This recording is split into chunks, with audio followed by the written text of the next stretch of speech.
প্রধানমন্ত্রী হব, আমি রাজনৈতিক দলের নেতা। Please go. আমি কখনো ওর অযত্ন করি নাই, আমার সাথে প্রতারণা করছে না।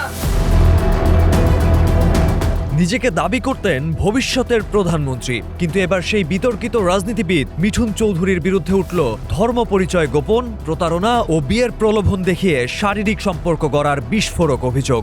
সে মুসলমানের কথা বললে আমার সাথে সম্পর্ক করলো। তোলপাড় ফেলা এই অভিযোগ এনেছেন রাশেদা পারভিন নামের এক নারী। তার দাবি, সনাতন ধর্মাবলম্বী মিঠুন চৌধুরী সামাজিক যোগাযোগ মাধ্যমে নিজেকে বড় নেতা হিসেবে জাহির করতেন। রাশেদার বকেয়া বেতন তুলে দেওয়ার আশ্বাস দিয়ে প্রথমে আস্থা অর্জন করেন, তারপর পরিচয় গোপন করে বিয়ের প্রতিশ্রুতিতে টানা 2 মাস স্বামী স্ত্রীর পরিচয়ে বসবাস করেন। বলে কি, আমি তো তোমারে বলছি তোমার একটা গার্ডিয়ান দরকার, আর আমার হচ্ছে একটা ফ্যামিলি দরকার, কারণ আমার ছেলে মেয়ে অস্ট্রেলিয়া থাকে, আমাকে এক কাপ চা বানায় দেওয়ার মতনও কেউ নাই। আমি একটা পেশারের মানুষ, একটা রুম নিয়ে আমি যদি একা থাকতে যাই ওখানেও ভাড়া দিতে হবে।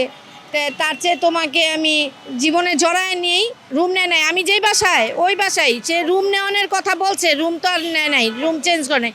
2 মাস ওইখানেই ছিল, বলছে বিয়ে করে বাসাটা ছেড়ে দিবে। সেই জায়গায় বিয়েও করে নাই, বাসাও ছাড়ে নাই।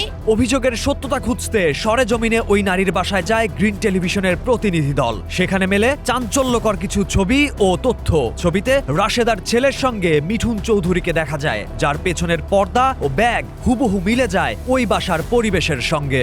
ছবিটা এখানে তোলা, আমার শার্টই পরা ছিল, তারপরে উনি পাঞ্জাবি পরা, তারপরে পেছনে এই যে সোফার একটা দেখা যেতেছে, এই যে এটা, তারপরে ব্যাকগ্রাউন্ডে যে পর্দাটা আছে, এই যে এটাই ছিল ওনার সাথে আমার এই ছবিটা তোলা, এখানে তোলা।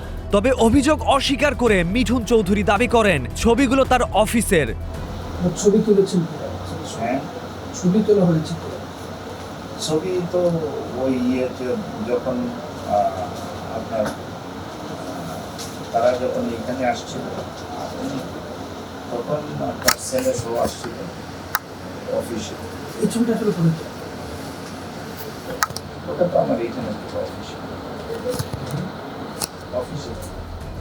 কিন্তু তার নিজের অফিসের কর্মচারী সেই দাবি মিথ্যা প্রমাণ করে জানান এমন পর্দা তাদের অফিসে নেই।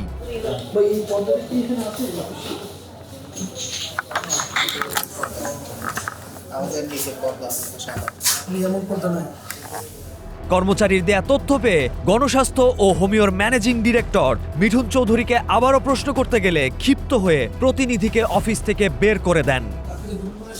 আমি আপনার সাথে আর কথা বলতে রাজি না। Please go. রাজনীতির আড়ালে এমন প্রতারণার অভিযোগ নিয়ে বইছে নিন্দার ঝড়।